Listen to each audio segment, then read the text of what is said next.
अवश्य सुनिए जगत गुरु तत्वदर्शी संत रामपाल जी महाराज के अमृत वचन।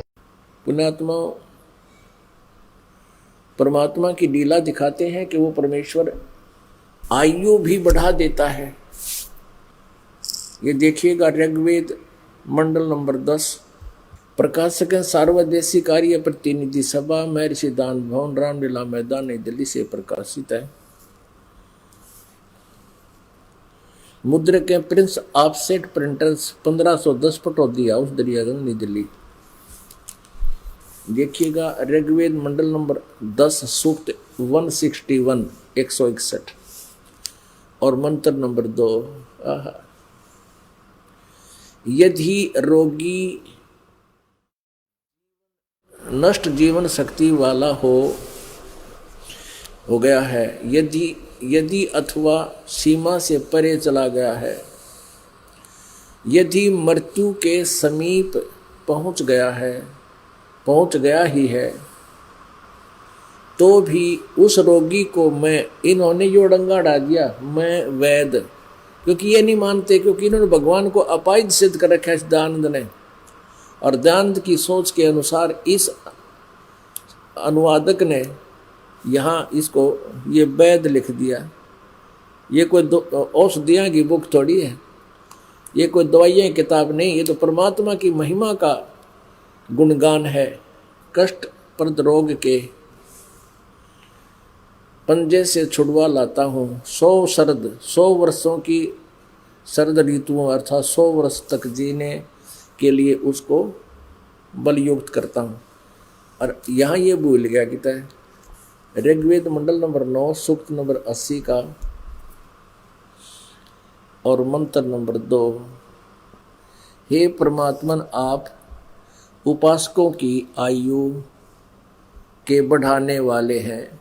आड़ा भूल गया वो वैद लिखना, गलती लगेगी इस पे, अनुवादक वही है। अब देखना, अब और दिखाते हैं आपको, क्योंकि 2-3 अनुवादकों का हम देखेंगे तो हमारा यकीन होगा, क्योंकि इनने जो आर्य समाज के जो प्रवर्तक महर्षि दयानंद थे, उनका सिद्धांत था कि परमात्मा कुछ नहीं कर सकता, वो अपाहिज है। क्या नहीं करता कि जैसे नरसी भक्त की, ये बाद में चैप्टर सुनाऊंगा, पहले ये प्रसंग बाद में सुनाऊंगा, पहले ये देखते हैं। ऋग्वेद भाषा भाष्यम, ये क्या लिखा है इसमें? ऋग्वेद का महर्षि दयानंद सरस्वती ने तो केवल 1 से लेकर ये 6 मंडल का अनुवाद किया है, और उसके बाद श्रीपाद दामोदर सातवलेकर ने मंडल 7 से 10 का किया है।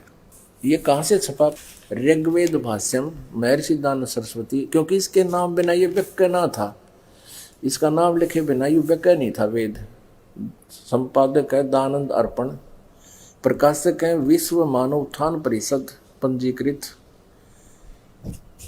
46/5 सामुदायिक केंद्र पूर्वी कैलाश, नई दिल्ली। इतना ये छपा कहाँ से है?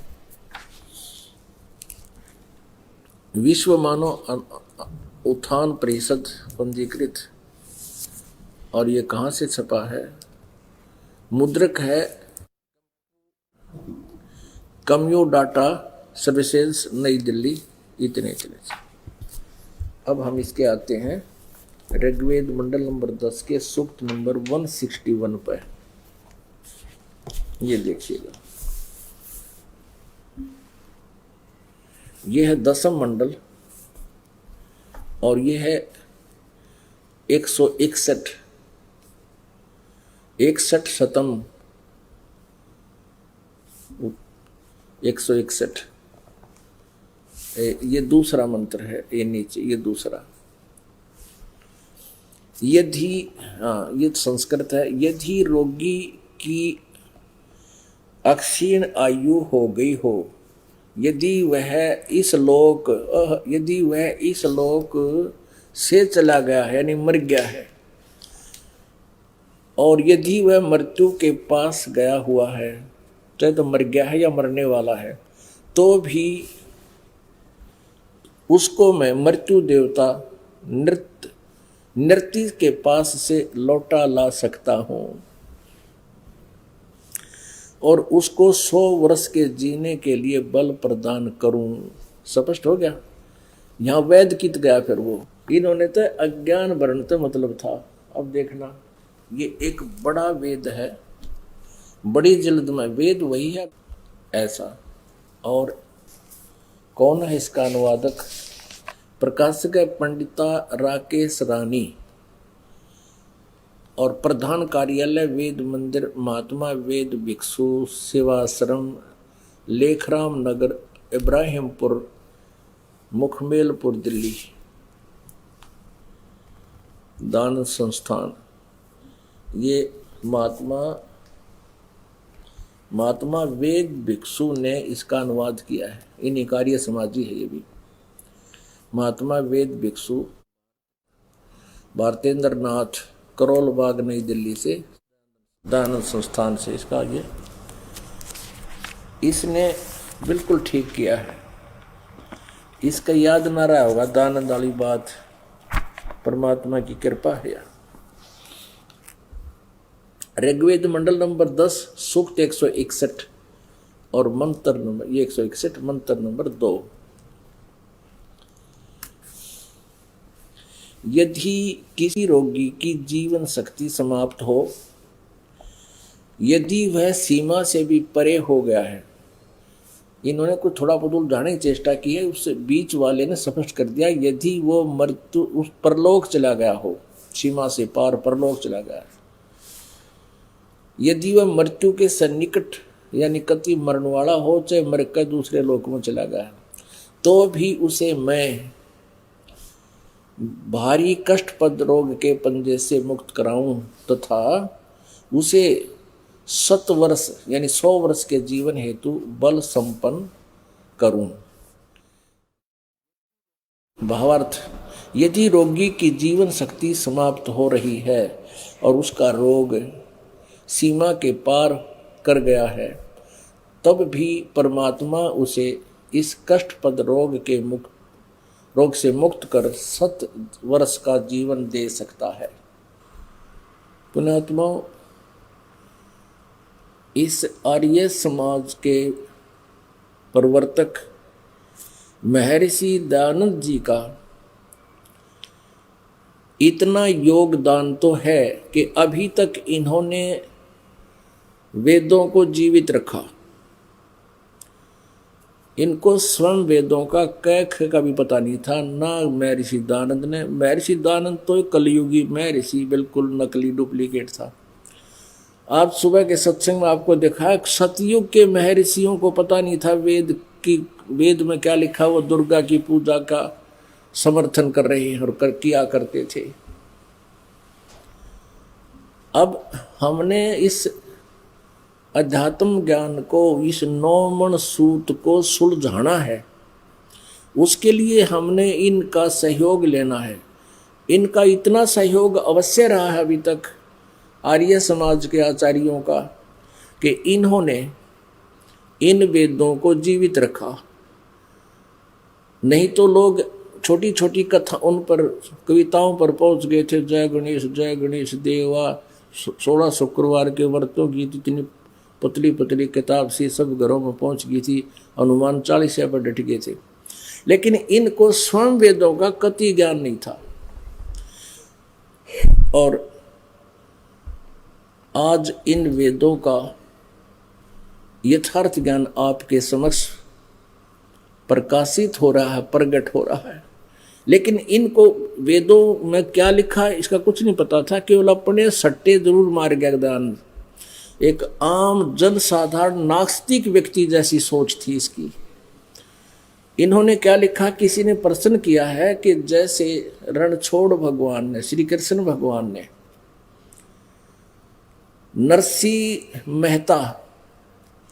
नरसी सेठ की हुंडी कैश कर दी थी। पहले हुंडी कैसी होती थी, एज ए ड्राफ्ट होता था। एक सेठ को किसी नगर में राजा की तरफ से मान्यता प्राप्त होती थी उसके संपत्ति के हिसाब से। कि वो इतने रुपए के ड्राफ्ट बना सकता है। उनको हुंडी बोला करते। दूर देश में जाने वाले व्यापारी लोग वो पैसा उसके पास जमा करा जाते थे और जिस नगर में जाते थे उस नगर के सेठ के नाम, जो जिसको वहाँ के राजा ने उसको भी नॉमिनेट किया होता था, सबकी लिस्ट सबके पास होती थी, सरकारी तौर पर उनको प्राप्त होती थी, तो उसके नाम वो चिट्ठी लिख देते थे, वो ड्राफ्ट बना देते थे कि आपके इतने पैसे मेरे पास है। उनमें से कुछ अपना कमीशन काटा करते थे, जैसे बैंक काटता है। और परमात्मा ने नरसिंह भक्त की वो हुंडी ले ली थी। अब थोड़ी सी कथा सुनाएंगे इसकी, तब बात समझ में आएगी। अब प्रथम तो ये कंसेप्ट क्लियर हो गया कि परमात्मा ऐसी लीला करता है, वेद बताते हैं, और वो परमेश्वर ने ही आके की हुई है। पुण्यात्माओं, यहां एक प्रसंग और आ जाता है कि जैसे भगवान श्री कृष्ण ने मोरध्वज राजा के पुत्र ताम्रध्वज को भी आरे से चिरवा कर जीवित कर दिया था, तो पुण्यात्माओं कुछ कहते हैं और संत सब कूप हैं और कहते जरीता नीर, दादू अगम अपार है वो दरिया सच कबीर। अब जैसे एक कुएं में जल है, वो कुएं का जल सीमित है, वो कुछ ही उपयोगी है, कुछ काम आ सकता है, लेकिन सिंचाई के लिए तो दरिया की जरूरत पड़े है या नहर की आवश्यकता पड़ती है। तो यहाँ कहने का भाव ये है कि अन्य संत, जो संत भी हैं, ऋषि भी हुए हैं, जिन्होंने परमेश्वर की भक्ति करके कुछ अपना संग्रह कर ली थी, बैटरी चार्ज कर ली, फिर अपनी उस बैटरी से वो दूसरों को थोड़ा बहुत राहत दे सकते हैं। अब भगवान श्री कृष्ण ने मोरध्वज के पुत्र ताम्रध्वज को तो जीवित कर दिया आरे से चिरवा के, क्योंकि उसकी आयु शेष थी, और उनका सगा भांजा सुभद्रा पुत्र अभिमन्यु महाभारत के युद्ध में चक्रव्यूह में मारा गया था। श्री कृष्ण रो रहा था, पांचों पांडव रोए थे, उनका कुल नाश हुआ था, और सुभद्रा रोए, श्री कृष्ण रोए।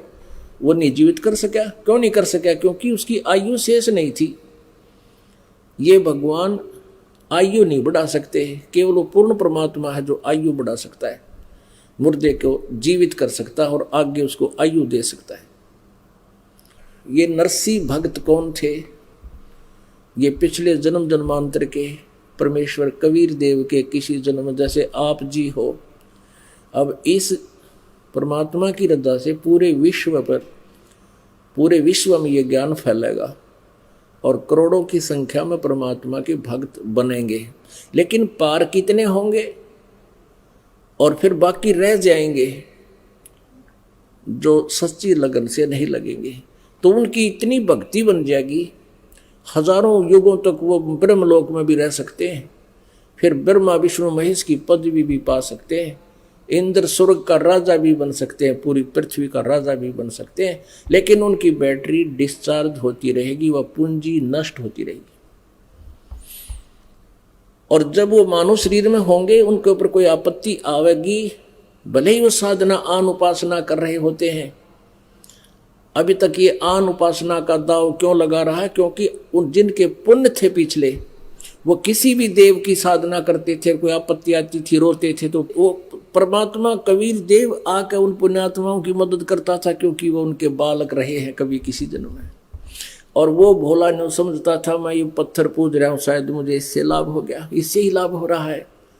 जैसे दास पहले हनुमान पुजारी था, श्री कृष्ण जी का पुजारी था, बाबा श्याम जी की पूजा करे थे, शंकर भगवान की पूजा करे थे, हनुमान जी की पूजा करे थे, और सारे सुख होते चले गए। और हम ये सोचा करते भगवान श्री कृष्ण ने मौज मचा दी। अब पता चला कि तो केवल वर्क डन दे सकते हैं, जैसा जिसने किया वही दे रहे हैं, इसमें कोई परिवर्तन नहीं कर सकते। तो ऐसे नरसिंह जी बहुत बड़ा सेठ था, 56 करोड़ की संपत्ति उस समय थी, जो आज 56 अरब की कह सकते हैं। और इतना कंजूस था कि 2 पैसे दान नहीं करे था किसी ने, क्योंकि जितनी माया बढ़ती है उतनी इसकी कंजूसी साथ बढ़ जाती है। और ये माया इसकी दुश्मन होती है, जीव की सबसे बड़ी शत्रु ये माया ही होती है। तो परमात्मा ने एक लीला की थी। ये गंगा घाट पर नहाने के लिए गया हुआ था अपनी पत्नी के साथ नरसी। वहाँ पर ब्राह्मण लोग जाते थे और दान करने वालों से दक्षिणा लेते थे। परमेश्वर ने भी एक ब्राह्मण रूप धारण किया और कहा, सेठ जी दक्षिणा दे दे। सेठ जी बोला, दक्षिणा को नहीं, भूल आया घर पर मैं। परमात्मा ने ब्राह्मण रूप में कहा, सेठ जी गंगा में स्नान करने का कोई लाभ नहीं होगा जब तक दान नहीं करेगा। उसकी पत्नी ने भी कहा कि कर दे दो कुछ दान। ने बोला, चुपचाप बैठी रहे, घनी ना बोला, मैं आप निपट लूंगा इसने। आखिर में ये कहने लगा वो सेठ के ब्राह्मण, पैसे भूल आया मैं घर पर, यहाँ लाया को नहीं। तो कहने लगा, भाई उधार कर ले। भगवान बोला, उधार कर ले। अब सेठ बोला, ठीक है उधार कर लेता हूँ। बोल कितना दान करेगा? 1 टका दूंगा, 1 टका। चल 1 टका दे दे। पक्की जबान, पक्की जबान। अब पैदल आते थे पहले, और वो भी तो खासकर कंजूस था, 2 पैसे खर्च नहीं करना चाहता था। घर आया, गंगा का स्नान करके घर में प्रवेश किया था, जाकर गठड़ी रखी थी। इतने में ब्राह्मण रूपधारी परमात्मा ने दस्तक दे दी। नौकर आए और नौकरों ने कारण पूछा, कौन हो, कहाँ से आए हो, क्या उद्देश्य है सेठ से मिलने का? परमात्मा ब्राह्मण रूपधारी ने कहा कि भी सेठ जी ने मेरा 1 टका उधार कर रखा है, दान करना था, और याद दिलाइयो सेठ जी का कि ब्राह्मण आया है। नौकरों ने जाके कहा कि जी एक ब्राह्मण आया है, आपने कोई टका दान करने की कह रखी होगी। अब नरसी ने सोचा, भाई यो अच्छा व्यक्ति साथ साथ आ लिया। सेठ कहने लगा अपने नौकरों से, ये कह दे ब्राह्मण को कि सेठ जी की तबीयत ठीक नहीं है, थक गए हैं, बुखार बन गया है, जबर है, और ठीक हो जाएगा जब दे दूंगा, स्वस्थ हो जाऊंगा तब दूंगा। नौकरों ने ऐसा ही उत्तर दे दिया। ब्राह्मण कहने लगा, ठीक है मैं यही बाग में लेट जाता हूँ, स्वस्थ हो जाएंगे तब सेठ जी मैं अपना दक्षिणा लेके जाऊंगा, बार बार नहीं आया जाता। अब नरसी का बाग था, उसी में परमात्मा ने बिछा लिया बिछौना और लेट गए। अब 1 दिन हो गया, 2 दिन हो गए, 3 दिन हो गए। सेठ जी माए टट्टी पेशाब करे, थोड़ा बना रखा खड्डा एक उसमें डाल दे। अब तीसरे दिन भी उसने फिर कहा, जाकर फिर दस्तक दे दी कि क्या मेरा टका भाई कहो, सेठ ने मेरे दक्षिणा देवे। सेठ ने कहा नौकरों से ये कह दो कि सेठ जी की मृत्यु होगी। अब लाला जी ने सोची, आज यू 1 टके की जिद लगा रहा है, कल न मन माने 100 रुपये की जिद लगा ले। इसने तो रास्ता पा गया है, इसने तो सटराई कर दी, मैं भी दूं नहीं टका इसको। अब सेठ के बारे में कह दिया नौकरों ने कि सेठ जी की मृत्यु होगी, ब्राह्मण आप जाइए, हमें बड़ा शोक है। ब्राह्मण वेशधारी परमात्मा बोले, भाई मेरा तो यजमान है ये, और बड़ा दुख हुआ, मृत्यु होगी, लेकिन अब तो अंतिम संस्कार करा के ही जाऊंगा। अब फिर बैठ गए वरने आगे। अब सेठ जी को जब संदेशा मिला कि उन्होंने ये उत्तर दिया है, तो नरसी कहने लगा, नौकरो ऐसे करो, तुम लकड़ियां ले जाना शुरू कर दो चिता की तरफ। कुछ दूरी पर होती थी चिताएं, गांव से बाहर होती हैं। ये यूं सोचेगा कि सचमुच मर गया, यूं चला जाएगा। अब उन्होंने लकड़ियां उठानी शुरू कर दी, लकड़ियां ढोने लगे, तो भगवान वहीं बैठा रहा कि गया नहीं, कि ना जी नहीं गया, वो तो बैठा है, मेरी अर्थी बना लो। वो बना लिया जनाजा और धर लिया सेठ को मर्द के 100 की तरह, और कहने लगा, ले चलो मुझे चिता पर। अब चिता पे लकड़ी भी रख दी, सेठ का वो जीवित सेठ भी रख दिया, मृत के तरह ले गए थे। परमात्मा ने भी ले लिया कि करगा लठ और कांधे बदर लिया, लकड़ी ले अंतिम संस्कार कराने के उद्देश्य से एक लकड़ उठा लिया कि भाई हम भी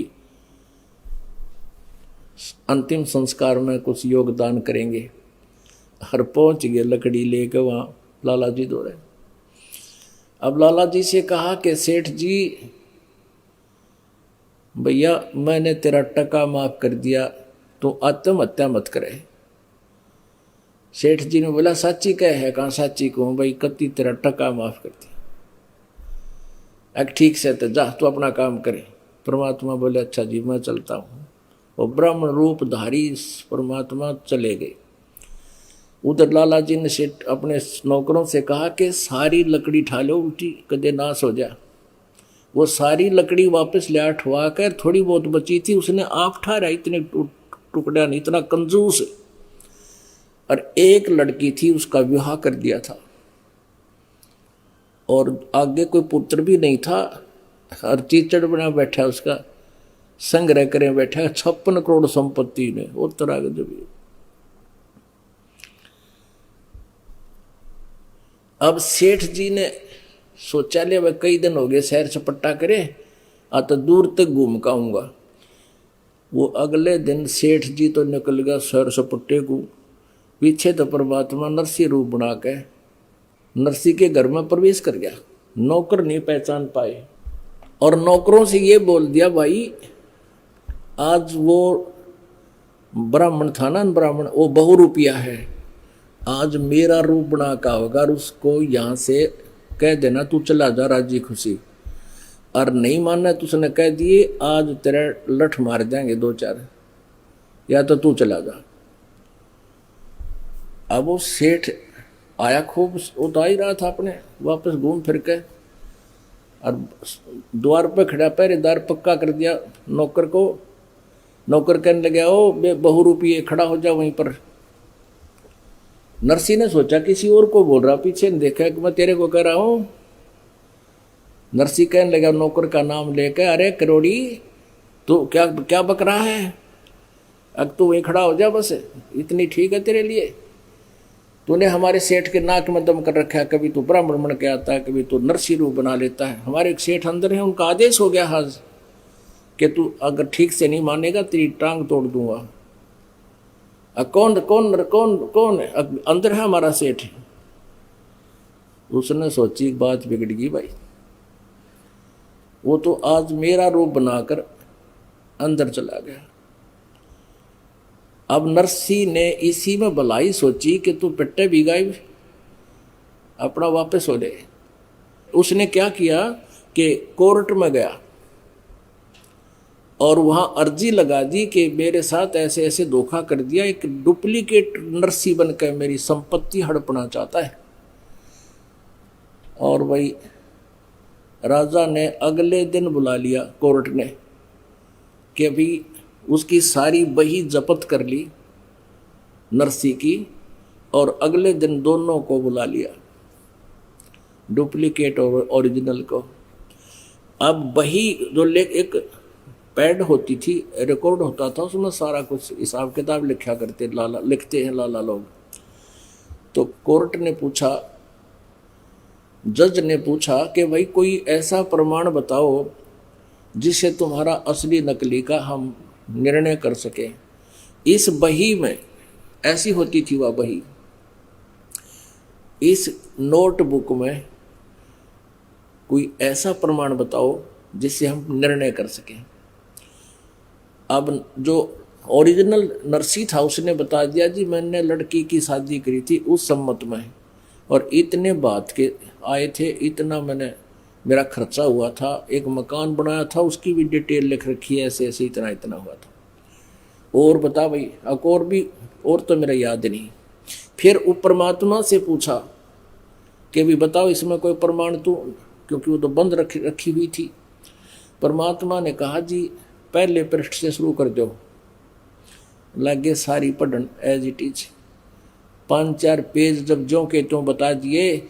ओरिजिनल को तो डुप्लीकेट सिद्ध कर दिया जज ने, और परमात्मा को ओरिजिनल मालिक बना दिया कि जा भाई यू ओरिजिनल है तो डुप्लीकेट है, भाग जा से, तू झूठ बोल रहा था।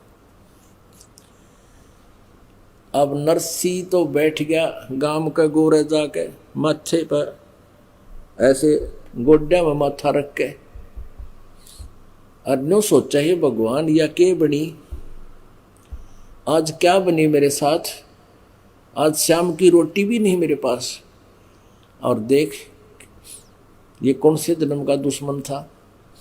इतने में परमात्मा वहीं आगे वो ब्राह्मण रूप बना के और कहने लगे, सेठ जी सुना क्या हाल है। नो देख के नो बोला, दुश्मन या तो जी लेने दे मुझे, तू यहाँ भी हाल पूछण आ गया। तो परमेश्वर ने कहा कि वह संपत्ति तेरी है या मेरी। नरसी बोला, या थी तो मेरी दुश्मन या तने अड़पली। तो परमात्मा बोला, नरसी या पहला भी तेरी नहीं थी या मेरी थी। परमात्मा कहते हैं काया तेरी है नहीं, माया कहाँ से हो, और चरण कमल में ध्यान रख इन दोनों ने खो।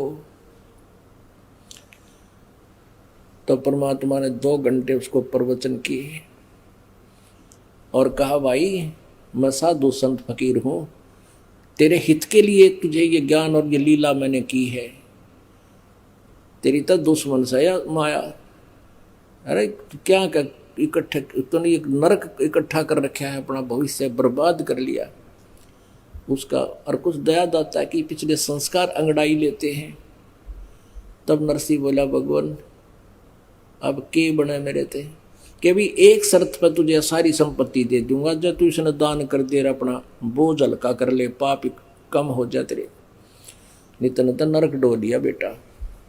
नो बोला, जी एक बार दया कर दो, सारी कर दूंगा कल्याण, इतना खुल गई मेरी। ऐसे ही कर दिया गया। नरसी ने सारा भंडारे कर दिए, गरीबा में बांट दी, यानी वह कति फुर फुर कर दी सारी। जंगल में जाकर बैठ गया और वहां एक झोपड़ी डाल ली, पति पत्नी दोनों रहने लग गए। अब गरीब आदमी के पास कौन आएगा नगर का, 15-16 अंधे थे, अंधे आसपास के उस नगर के सब मिलकर वहां आ जाते, परमात्मा की चर्चा करते, नरसी का दिल डांटते और कहते, नरसी वो साधु संत नहीं था भाई, वो भगवान था, और तेरे को तेरी आंख खोल गया। नरसी बोला, भाई कति आंख खोल गया, मैं तो नरक डोऊ था। ऐ तेरा गजब भैया, ना मेरा आगे ना पाछे, बेटी थी शादी कर दी, ये सारे जो है ना मेरे कुल के लोग बांटो और गधा मैं बनूं। अब क्या होता है, एक दिन 4 संत आ गए और उन्होंने द्वारका जाना था। नरसी से कहा, क्योंकि पहले नरसी का बोलबाला था, उसकी हुंडी चला करती थी, फिर वो हो गया कंगाल, हुंडी उसकी रिजेक्ट होगी, उस लिस्ट से निकाल दिया। वो संत गांव में आए और पूछा, भाई नरसी कहाँ है? कि नरसी तो भाई बाहर जंगल में बैठा है, झोपड़ी डाल रखी है। क्या काम था? कि हमने हुंडी बनवानी थी। तो नगर के लोग भी मजाक करा कर भक्तों के साथ, विशेष कर ये दुर्भाग्य होता है, और अपने नगर के वाले के साथ तो और ज्यादा। तो उन्होंने मजाक कर दिया कि नरसी भाई हुंडी तो बनावे है पर नखरे करे आजकल, आप वहां जाओ नरसी पर हुंडी बनवा लो, लेकिन नटेगा वो जाती, पर तुम करड़े हो जाइए जो बनाओगा। अब वो वहां गए चारों भक्त, उन्होंने कहा, लाला जी हमने द्वारका जाना है, भगवान के वहाँ तीर्थ यात्रा करके आवांगे, 500 रुपये हमारे पास, इनको तू हुंडी बना दे, रास्ते में कोई चोर चुरा ले, बदमाश खोज ले, छीन ले हमारे थे। अब नरसी कहने लगा, महात्माओं मेरी हुंडी रिजेक्ट हो चुकी है, अब मैं हुंडी नहीं बना सकता। चारवां की तौड़ी चढ़ गई, कहने लगे, तू सचमुच नगर वाले ठीक ही कह रहे थे, तू आज पहले वाला नरसी नहीं रहा, तेरा दिमाग खराब हो गया है, तू साधु संतों के साथ मजाक करता है। अब नरसी भी जान गया कि इनकी तो भाई चाबी भर रखी किसी ने, और ये इसे आकर तो ये कैसे मनमानी शराब दे दें।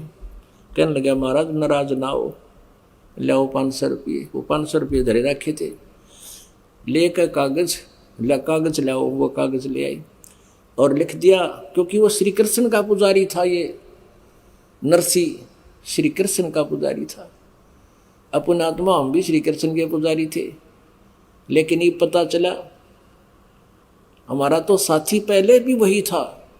अब तो आंखें खुल गई, मोतियाबिंद खत्म हो गया हमारा अज्ञान का। तो उसने श्री सांवल शाह नामक सेठ, सांवरिया सेठ, यानी कृष्ण, काला कहो चाहे कृष्ण कहो, कृष्ण माने काला होता है और सांवला माने भी काला होता है।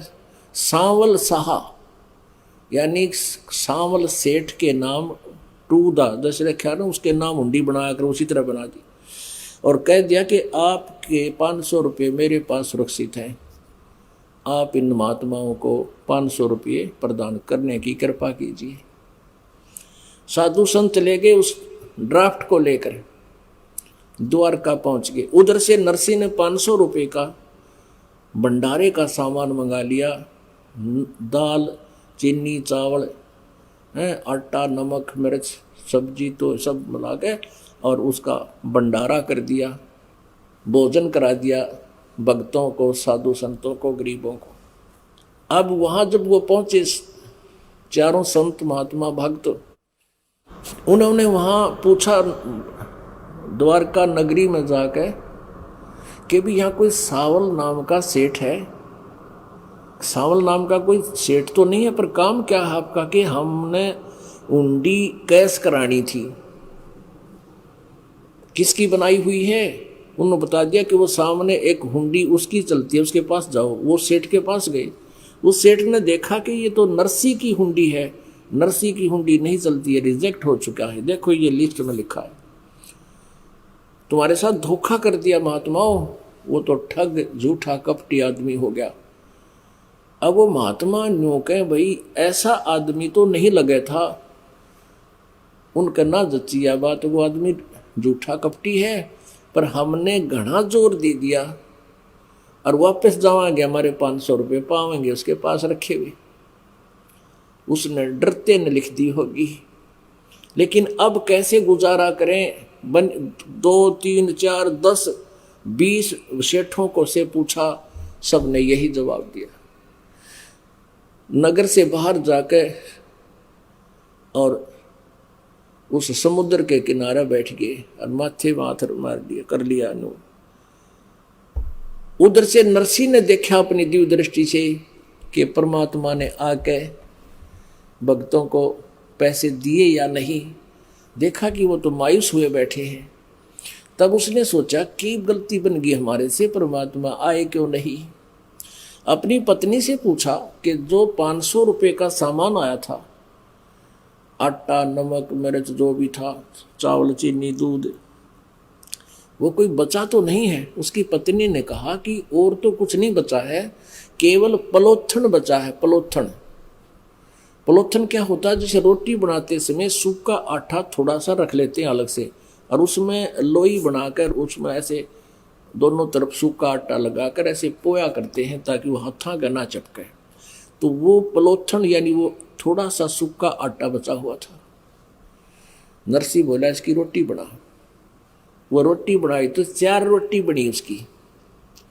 उधर से परमात्मा ने लीला की, एक राह चलता महात्मा साधु रूप बना के द्वार पर खड़ा हो गया। कहने लगा भाई भूख लगी है। कुटिया के सामने, झोपड़ी के सामने खड़ा हो गया। नरसी बोला आ जाओ महाराज बैठो। वो 4 रोटी बना रखी थी, चारों दे दी। अब खाओ महाराज। अब खा कर रोटी पी कर पानी, परमात्मा जो साधु रूप में था चल पड़े। और वहां क्या हुआ? उधर जाकर के सांवल नामक एक मारवाड़ी सेठ, दोनों कान्ना में तक कलम टांग रखी, इतना बड़ा साफा और दोहरा धोती जैसे डबल, ये राजस्थानी बुजुर्ग बन जाकर इस तरह की वेशभूषा करके, और वहां पहुंच गया महात्माओं के पास। प्रकट हो गया कि कबीर परमेश्वर, और कहने लगा महात्मा जी कैसे बैठे हो? सेठ जी के बैठे हैं, बस पूछो मत, ऐसे ऐसे समस्या आ गई। और नरसी व्यक्ति तो लगा है अच्छा, हमने ज्यादा जोर दे दिया, उसने हुंडी बना दी, और यहाँ सावल नाम का कोई साहूकार को नहीं, और अब हमारे पास कोई पैसा नहीं, हमने अपना सैर सपट्टा करना था, तीर्थ यात्रा यहाँ देखनी थी, घूमना था। तो परमेश्वर बोले भाई कौन का है सांवल सा सेठ को ना इस द्वारका में? मैं रहा। आप हो? हाँ भाई मैं हूँ। सचमुच अगर वो झूठ बोल रहा हूँ मैं? लो कहाँ वो ड्राफ्ट दो, मैंने वो हुंडी दे दी, लो जी आ जा। उस द्वारका के मेन बाजार में जाकर और न्यू बोला परमात्मा चद्दर बिछा लो भगतो, चद्दर बिछा दो। आप चद्दर बिछा दिया और न्यू उन सब सेठों को दिखा दिखा कर न्यू के एक चांदी के रुपये आया करते, चांदी के से मोटे मोटे कति कच्चे नए लाए रखे भगवान ने, 2 3 4 वो सारे देखे निकल कर क्यों हो रहा भाई, चारों तरफ झूम गई दुनिया। कौन है भाई? वो महात्मा बोले सांवल सेठ तुम नटो थे, यूरा द्वारका का सेठ। 500 रुपये दर दिए नए नए, और कहा कि उस नरसी सेठ को कह देना उसका दास हाजिर है, चल करोड़ हुंडी लिख दे इस दास के नाम, सारी हुंडी लूंगा उसकी। न्यू कहकर अंतर्ध्यान हो गए, सबके सामने अदृश्य हो गए परमात्मा। तब उन द्वारका वाले लोगों का जो चेहरा, भाई ये तो सचमुच भगवान थे। अपने आत्माओं, परमात्मा कहते हैं कि कल्पे कारण कौन है, कर पूजा निष्काम बगैर किसी इच्छा के। तू जैसे मैं कहता तू भक्ति दान धर्म करता रहे और मन इच्छा फल देऊंगा जब पड़े मेरे ते काम।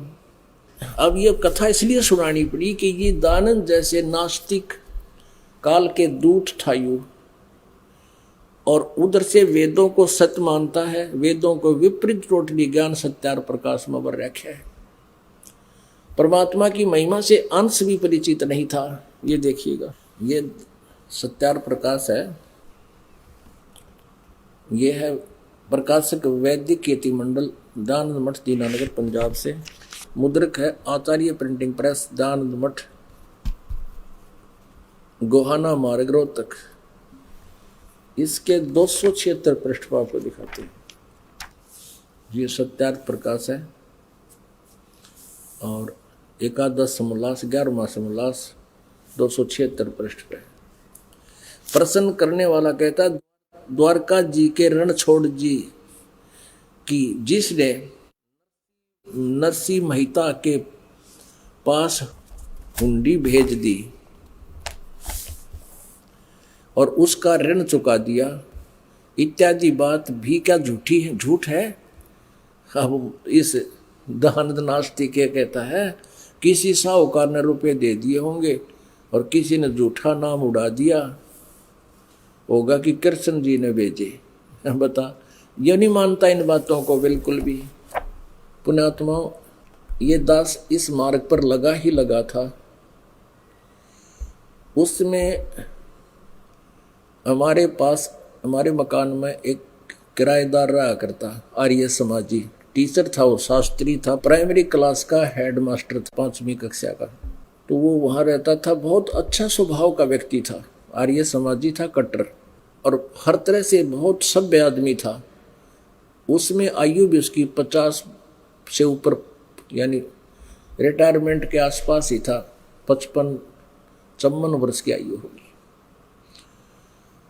तो भगवान की जैसे पहले हमने जैसा ज्ञान था वैसा ही हम तो ये तो मानते थे कि भगवान जो चाहे कर सके, और कोई ये कह देता कि नहीं ये तो असंभव बातें, ऐसा नहीं हो सकता। जैसे भगवान ने द्रौपदी का चीर बढ़ा दिया, आर्य समाज के लोग दानंद की थ्योरी नहीं मानती कि ऐसा हो सकता है। दानंद जी ने तो परमात्मा को कति अपाहिज बना रखा है कि वो ना यूं कर सकता, ना यूं कर सकता, बस कुछ नहीं कर सकता।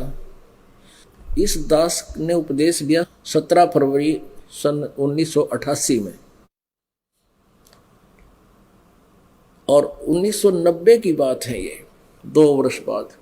ऊपर एक अलग से कमरा बनाया पूजा के लिए, एक गैलरी के ऊपर एकांत स्थान पर पूजा स्थल बनाया, और उसमें आमने सामने खिड़की, इधर आंगन में उधर गली में, और एक दरवाजा था ऊपर छत पे।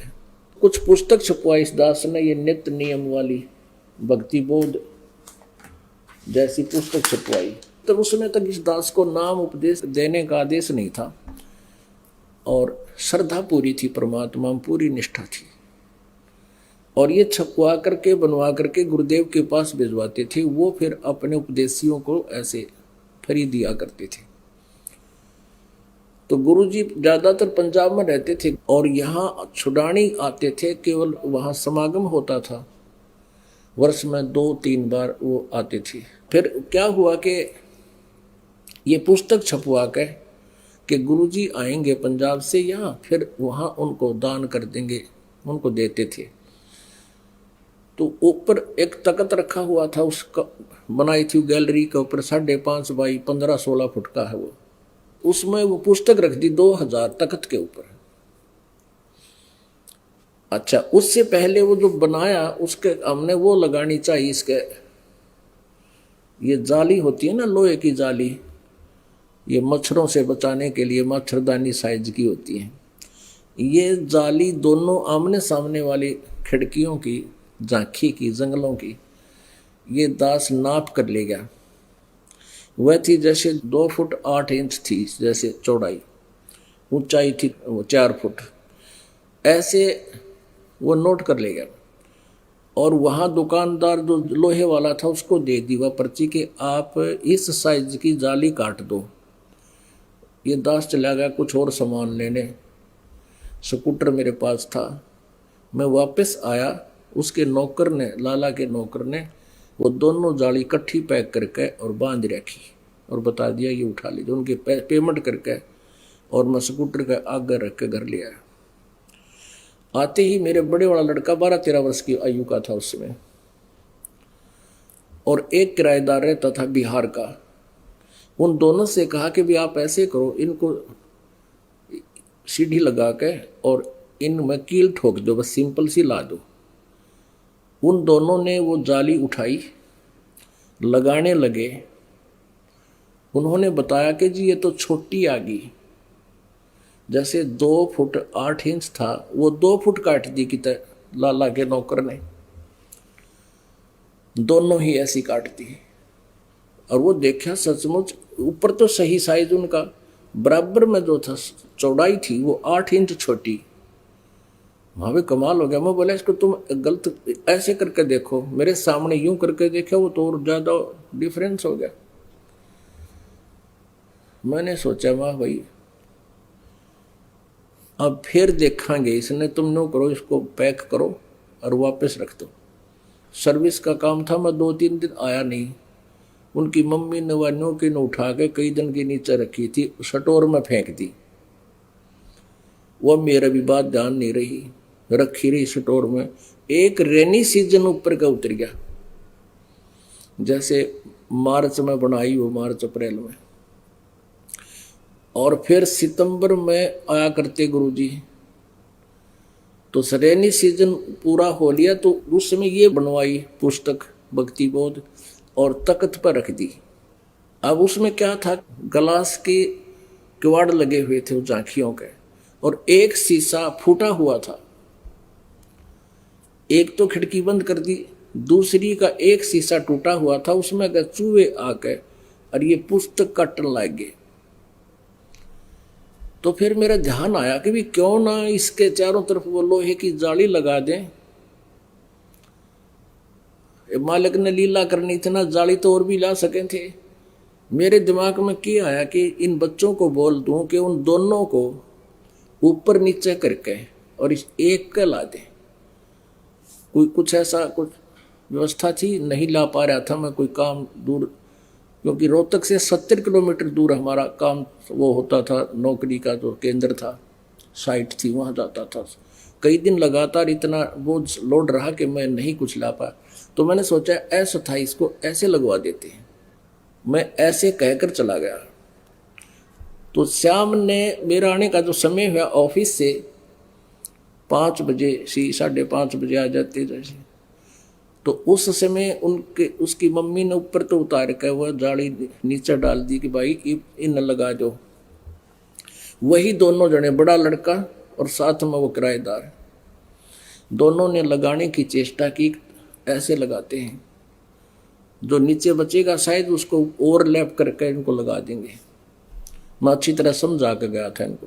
तो इन्होंने जब लगानी शुरू करी तो वह जाली पूरी की पूरी आ गई, यानी ऊपर से पूरी, ऊपर नीचे तो पूरी। और जो चौड़ाई में 8 इंच लगभग, मुझे आज भी याद है, इतनी छोटी थी ये, इतना, वो 8 इंच पूरी होगी और 6 इंच और आगे बढ़ गई। मैं वापस आया, आती मुझे चिंता थी कि कदे बच्चा ना लगाई हो तो अब लगवाऊंगा जाके। मैंने देखा जाली लगा रखी, मैं संतुष्ट हुआ। एक जाली वहीं पड़ी नीचे। मैंने इनकी माँ से पूछा कि ये जाली कोई और ले आए के बालक? वो कहने लगी नहीं, ये वही थी जो मैंने ऊपर फेंक दी थी ये, और मैंने ही उतारी। उससे पहले और कोई किसी राखी जंगले के जाली ऐसी हमने लुआ भी नहीं रखी थी। तो मैं असमंजस में पड़ गया कि ये मजाक कर रहे हैं मेरे साथ। मैंने कहा वो लड़का कहाँ है? कि वो अभी लगा के खेलने गया है, वहीं खेत से थे उधर खेला करते बच्चे। मेरे पर नहीं डटा गया। मैं कहा ना, जची नहीं गया बात है। मैं सोचा ये और लाया होगा, मैं बदलवा तो नहीं लाए ये। वो कहने लगी इसकी माँ कि यो किसका बदलवा था? मैं 2 घंटे से कह रही थी भाई इस जाली ने लगा दो, तेरा पापा होगा फिर तुमने धमकाओगा। ईब आपके आने तो पहले 10-20 मिनट पहले ला के खेलन गया। मैं लिया इसने बुला के, मेरा इसकी बात भी ना जची। बच्चे थे ये, भक्ति में पहले से लगा दिए थे, छोटे ही लग गए थे। मैंने इससे कहा मेरे सिर पर हाथ रख। क्या बात होगी? क्या बात होगी पापा? माँ भाई कबीर परमात्मा की कसम खा, सच्ची बोलेगा? सच्ची बोलूँगा। कि जाली तुम बदलवा के लाए हो? नहीं, मेरी मम्मी ने उतार कर डाली थी, ये वही है। मैंने वो किराएदार बुलाया, वही था वो फैक्ट्री में लगा हुआ था, नव भारत फैक्ट्री है नट्स बोल्ट्स की, वो वही किराए पर रहता था। वो बुलाया। मैंने कहा भाई सच्ची बताइए ये क्या कि आंटी ने उतार कर रखी थी मेरे सामने ही, ये वही जाली है? मैंने इनको कहा कि ये जाली वही थी जो पहले छोटी थी। फिर उनका ध्यान में आई को वो तो छोटी थी और यह एक का पूरी कैसे होगी? वो कहते पता नहीं। अब दोनों बच्चों की गवाही वो फाइनल होगी, क्योंकि मैं भी बेसिक भगवान का भगत था, लेकिन इन अज्ञानियों ने पैरेलल ये अज्ञान साथ रखा हुआ था कि ऐसा नहीं हो सकता। तो उस अज्ञान आधार से भी इतना जो ना चतुर हो गए थे हम, मन मान नहीं रहा था कि ऐसा हो गया होगा, लेकिन वो हो गया। पुण्यात्मा उस दिन के बाद इस दास का जीवन बदल गया। परमात्मा जो चाहे सो कर सकता है। लोहे की जाली 14 इंच बढ़ा दी, थोड़ी भी नहीं। अब मेरी तो खुशी का ठिकाना नहीं रहा। उस दिन के बाद ऐसा हो गया जैसे सीमेंटेड, यानी इतना विश्वास मालिक में जाग गया। और उधर से इस दास के मन में आया कि ये जो आर्य समाजी टीचर है, ये बहुत अच्छा स्वभाव का, बहुत अच्छी तरह बात करता था, बहुत अच्छा सुलझा हुआ व्यक्ति लगे था। भक्ति का डिस्कशन होती थी उसके साथ। तो वो कहता था, हम जिक्र करते थे जी ऐसे ऐसे आज सत्संग में हमने ये सुना, परमात्मा ने ऐसा कर दिया, भगवान ने ऐसा कर दिया। वो इन्हों क्या करता, नहीं ऐसा कुछ नहीं हो सकता। नाम उपदेश से पहले भी दास उसके साथ चर्चा कभी करता था, क्योंकि आस्था थी भगवान में। तो वो कहता था कि नहीं ऐसा कुछ नहीं हो सकता, ये सब कहने की बातें हैं। तो मैं भी मान लेता था भी चलना होता होगा, पर आस्था भगवान में गणी थी। पर जब मेरे साथ यह बात बीत गई, यह घटना घट गई, मैं दास ने सोचा कि मेरी बात ने ये फाइनल मानेगा, और क्यों ना इस बूढ़ी आत्मा को भी आज विश्वास दिला दूं कि आप जो कह रहे हो वह बात ठीक नहीं। परमात्मा जैसे द्रौपदी की साड़ी बढ़ा दी, इस बात को तुरंत मना करा करता, नहीं नहीं ऐसा कुछ नहीं हो सकता। तो मैं भी असमंजस में पड़ जाता, भी ना होता होगा, लेकिन हमारे दिल से नहीं हट रही थी कि भाई भगवान कर सकता है। पर अभी वर्तमान में कोई ऐसी घटना घटी नहीं, तो हम उनके विचारों को भी जुठला नहीं पावा थे। तो मैंने उसको बुलाया, अलग एक बैठक थी, अलग से कमरा था, वहाँ बुला लिया, बच्चे क्या थे, आ गया, बैठ जाओ जी। तो मैंने उससे चर्चा छेड़ी। मैं कहने लगा, जी आप इस बात को मानते हो कि द्रौपदी का चीर बढ़ गया था? मैंने बोला, क्या बात करते हो, आप तो बुद्धिमान हो, एजुकेटेड हो, ये कभी हो सकता है?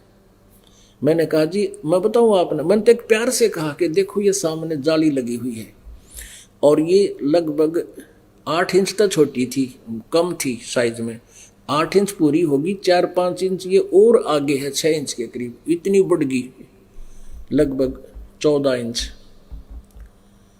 एकदम लाल हो गया। बोला, कैसी बात करता है, मैं नहीं मानता इस बात को। यानी कहता प्यार तो बोला करता और कति लाल हो गया। और कहने लगा, अब बढ़ा के दिखाओ मेरे सामने जो मानूं। मैंने बच्चों की मम्मी बुला ली, यो लड़का बुला लिया और किराएदार बुला लिया, भाई आ जाओ, आप बताओ कैसे हुआ। उन सारी कथा सुना दी। बोला, मैं नहीं मानता। अब मैंने सोचा भाई क्यों, अब इसके साथ ज्यादा बहस की आवश्यकता नहीं। मैं चुप हो गया। अब मैं उसकी कैसे मानूं, पहले तो हम हाँ कर दिया करता। अब उसने सोची भाई मकान मालिक रूस गया और एकदम वो पैंतरा बदल गया, और मैं वैसे ही चुप हो गया। मैं भी गल के माथा मारे। कहने लगा, देखो आप तो इंजीनियर हैं, आप तो एजुकेटेड हैं, ये तो लोग भ्रम फैलाया करते थे, दुनिया को पाखंड में फंसाया करते थे, ऐसी बकवास झूठ बोल करके। कहाँ द्रौपदी की साड़ी कभी बढ़ सकती है? मैं बताता हूँ महर्षि कैसे होते हैं। मैं नहीं बोला उसका हाँ ना ना, वो बोलता रहा। वो क्या बताता है कि महर्षि दयानंद जी एक बार योग अभ्यास कर रहे थे बंद कमरे में, और रसोइये ने दूध तैयार कर लिया। वो देखने गया था कि महाराज जी का योग यानी साधना अपने समाधि लगा रहा था कमरे में, कि क्रिया पूरी हो ली हो तो दूध पिला दूं। वो झांक के देखा, झांकी में के देखा तो क्या कर रहा था महर्षि दयानंद के जमीन से उठा, आसन पद्म लगा रखे थे, ऐसे आकाश में उड़ गया और ऊपर छत के सिर लगा दिया, फिर नीचे आया, फिर छत के सिर लगा दिया, फिर नीचे आया, ऐसा 7 बार किया। और वो रसोईया भागा आया और लोगों के बुला कर ले गया, देखो महर्षि क्या कर रहा है। सबने देखा, देखा, वो मुझे कहे देखा, ऐसे होते महर्षि। मैं बोला, फिर मैं भी, मैं कति झूठ, 100 की 100 झूठ, मैं तू करके दिखाई। न्यों कर लिया इसने, ना मैं करके दिखाई। तो बोला, तू शाना बहुत हो गया, मैं तो जाए अपना काम कर, हो लिया तेरा मेरा फैसला। अब पुण्यात्माओं, ये कोई बात हुई? कहते हैं बिना विश्वास जो भक्ति करते हैं, भगवान पर विश्वास नहीं तो क्या भक्ति करे हो, ये तो व्यर्थ आपकी साधना। एक समय एक नगर में, एक गांव में 2 साधक थे। एक तो लगभग 40 वर्ष से साधना कर रहा था, बड़ी बड़ी दाढ़ी बढ़ रही, बड़े बड़े केस, एक गांव के जंगल में। और दूसरा अभी 4 वर्ष से ही साधक बना था, संत बना था, वो भी उसी जंगल के दूसरे कोने में बैठा था। एक देवदूत आया करता, और वो देवदूत पहले दोनों से मिलता था, भगवान की चर्चा करता था, बड़ी अच्छी तरह समय व्यतीत हो रहा था। दोनों ही भगवान की महिमा खूब सुनाया करते थे और सुना करते थे देवदूत से। एक दिन भगवान के पास जाकर देवदूत ने कहा कि भगवान, एक नगर में आपके केवल 2 भक्त हैं, बहुत अच्छे भक्त हैं, आपके ऊपर बिल्कुल समर्पित हैं। भगवान ने कहा देवदूत उनमें से एक ही भक्त है, दूसरा तो वैसे ही अपना टाइम पास कर रहा है, वो भक्त नहीं है। अब देवदूत ने सोचा भगवान गलत तो नहीं कह सकते। फिर देवदूत बोला जी हाँ वो होगा जो 40 साल से आपकी साधना कर रहा है। भगवान बोले नहीं, वो जो 4 वर्ष से लगा है ना वो है भक्त, वो नहीं है। अब देवदूत असमंजस में पड़ गया, भाई वो तो बहुत अच्छे विचारों का आदमी है और भगवान ने शायद समझण में फर्क रह गया। फिर बता देवदूत ने जी वो है ना जो इस साइड में रहता है, इतनी बड़ी बड़ी दाढ़ी है, बड़े बड़े केस हैं और लगभग वो तो 60 वर्ष के आसपास है। भगवान बोले हाँ उसी को कह रहा हूँ, वो भगत को नहीं, भगत तो दूसरा है।